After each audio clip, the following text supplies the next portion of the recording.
اعوذ باللہ من الشیطان الرجیم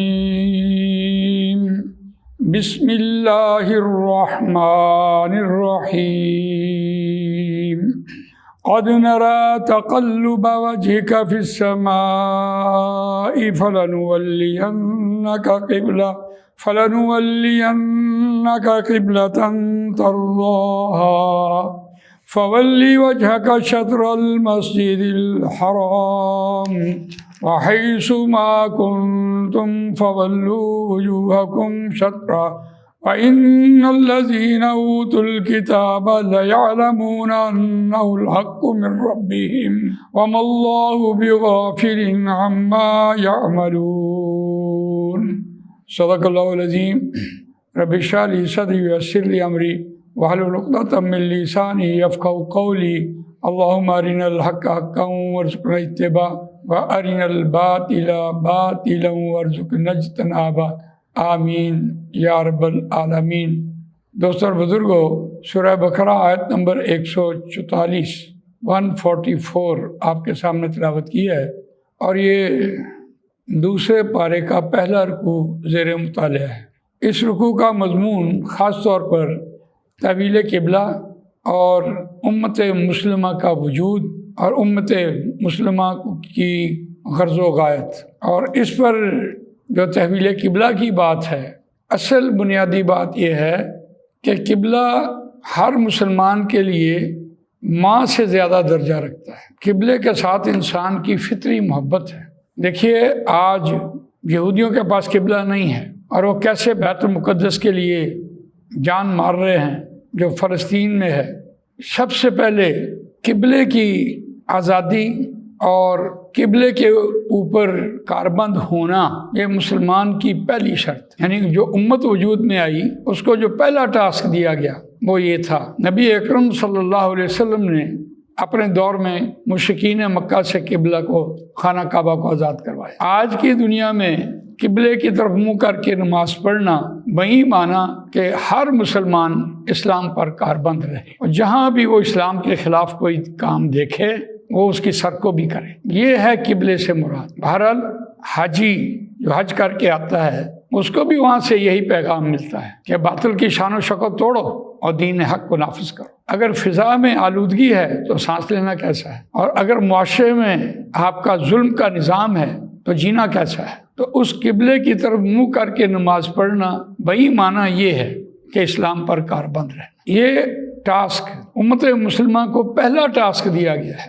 یعنی اس کے فرائض میں یہ بات شامل کی گئی۔ وَكَذَلِكَ جَعَلْنَاكُمْ أُمَّةً وَسَطًا لِتَكُونُوا شُهَدَاءَ عَلَى النَّاسِ۔ اسی طرح ہم نے بنایا تم کو درمیانی امت کہ تم گواہ ہو جاؤ لوگوں پر، اور رسول اللہ صلی اللہ علیہ وسلم تم پر گواہ ہوں۔ اب اس کی ترغیب اور تلقین کتنی بار آئی ہے، یعنی قرآن مجید اگر ایک بات ایک مرتبہ کہہ دے وہ بھی اس کی اہمیت کا حامل ہے، لیکن یہ قبلے کو اختیار کرنا، اس پر کاربند رہنا اس رکوع میں 3 بار آئی ہے۔ یہ ہم پہلی بار پڑھنے چلے۔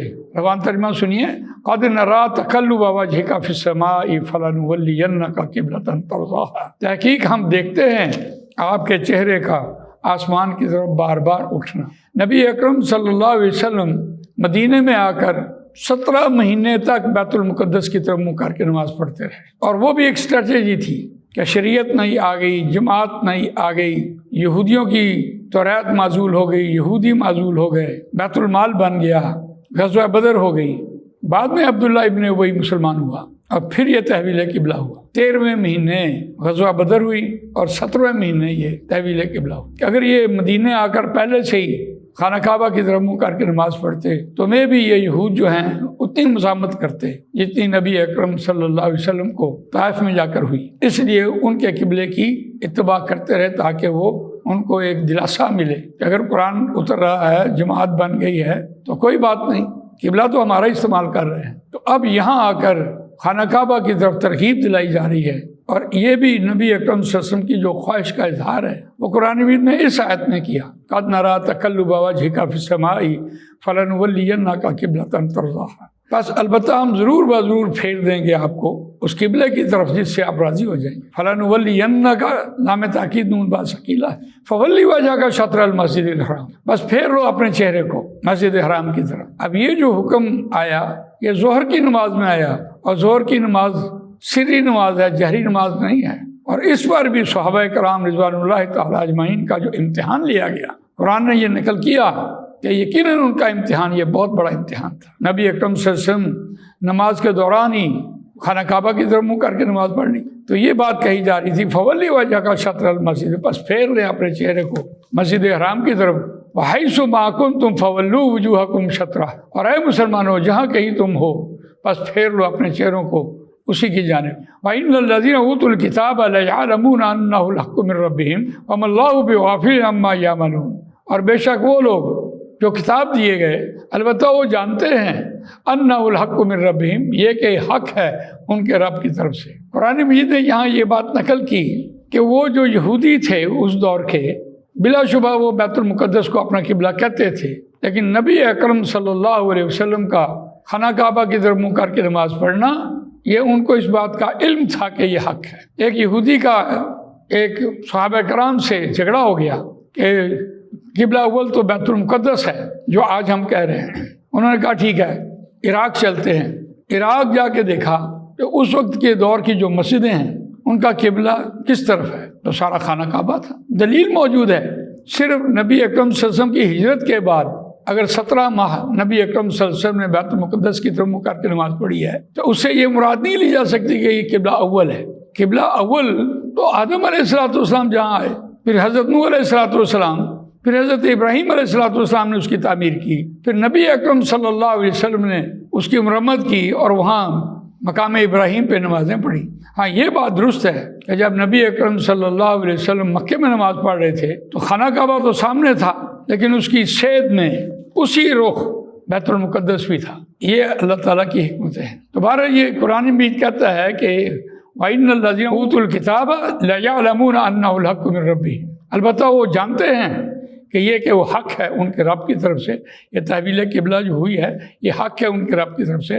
وَمَا اللَّهُ بِغَافِلٍ عَمَّا يَعْمَلُونَ، اور اللہ بے خبر نہیں ہے جو وہ عمل کرتے ہیں۔ تو اس اعتبار سے دیکھیے اور اپنے اشکالات جو آج کے ہیں ان سب کو صاف کیجیے کہ قبلہ اول خانہ کعبہ ہے، اور نبی اکرم صلی اللہ علیہ وسلم اور صحابہ نے مدینے میں آ کر اس کو اختیار کیا ہے، لیکن قرآن آپ کے سامنے کہے گا کہ واقعی یہ بہت بڑا امتحان تھا۔ تو یقیناً نماز میں کوئی شخص اپنی جگہ کو بدلنے کے تیار نہیں، لیکن جیسے ہی نبی اکرم صلی اللہ علیہ وسلم کو حکم ہوا آپ نے رخ پھیرا تو صحابہ نے بھی پھیرا۔ تو اس وقت جو چہمیں گوئیاں ہوئی ہیں وہ قرآن نے پہلے نقل کی، سَيَقُولُ السُّفَهَاءُ مِنَ النَّاسِ مَا وَلَّاهُمْ عَنْ قِبْلَتِهِمُ الَّتِي كَانُوا عَلَيْهَا قُلْ لِلَّهِ الْمَشْرِقُ وَالْمَغْرِبُ، آپ یہ کہہ دیں کہ اللہ ہی کے لیے مشرق و مغرب ہے۔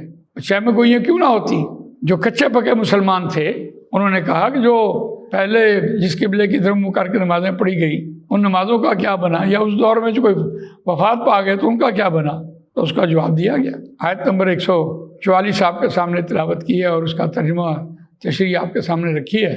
اللہ تعالیٰ مجھے آپ کو قرآن مجید پڑھنے، سمجھنے، اس پر عمل کرنے، اس کو دوسروں تک پہنچانے کی توفیق عطا فرمائے۔ سبحانک اللہم و بحمدک، نشہد ان لا الہ الا انت، نستغفرک و نتوب الیک۔